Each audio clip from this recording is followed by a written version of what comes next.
Hey there, today I want to talk to you about strings. Now strings are one of the most common data types that we're going to be working with. Strings can simply be defined as plain text. So any text that we want inside of our program, we can store it inside of a string. So today I want to talk to you about all the cool things that we can do with strings, and I'm basically going to give you a full introduction into why strings are awesome. Over here I'm going to print out a string onto the console. I'm going to say print, and instead of these parentheses I can type out a string. In order to create a string, I need to use quotation marks, and between these quotation marks I can say whatever text I want in the string. So we could say something like hello world, and right now we have a string with the text hello world inside of it. So if I run the program, we're going to print out hello world. There's actually a bunch of cool things that we can do with strings. One of the things that we could do is create a new line inside of the string. So I can come over here and I can say and backslash, and what's going to happen is that we're going to insert a new line into the string. So it's going to say hello on one line and world on another.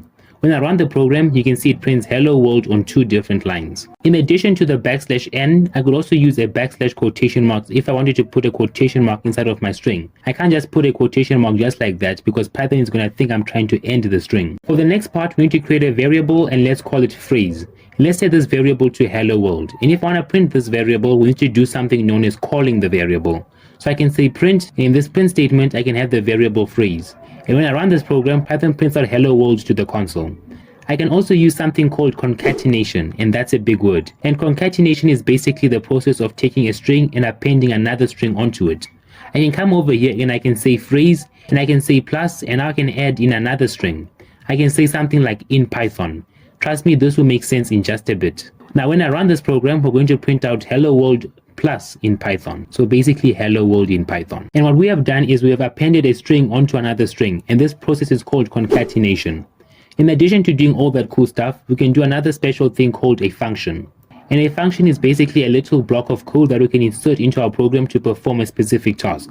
So I'm going to show you guys a few of the most common functions that we can use with these strings.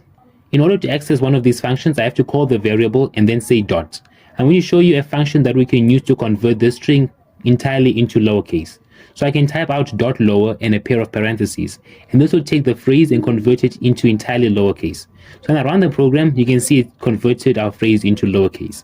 I can also do the same for uppercase. I just have to say phrase.upper, and this will convert the string entirely into uppercase. And there are a few other ones that I want to show you. Say you want to figure out the length of the string or how many characters were inside the string. I could say len, and in these parentheses I could include the variable name. And when I run this program, Python spits out the number 10 because there are 10 characters in our phrase. And that's going to be really useful as we move forward. In addition to converting the strings into uppercase and lowercase, I can check if my string is entirely uppercase or entirely lowercase. For example, I can say dot is upper, and this will give me a true or false value. When I run this program, you'll see we're getting a false value because this string is not entirely uppercase. I can also do the same for lowercase. Another cool thing is that in Python we can get individual characters inside of a string. Say that I want to figure out what the first character of the string is. All we need to do is create an open and close square bracket, and in these square brackets I can indicate the value of the index I want to grab. And in Python, whenever we're numbering something, we always start with the number 0.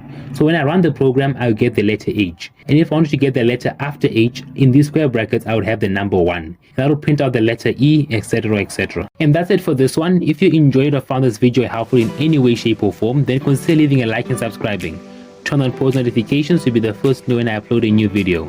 Also, if you have any constructive criticism or any questions or anything, comment them down below. And until next time, thanks for watching. Peace.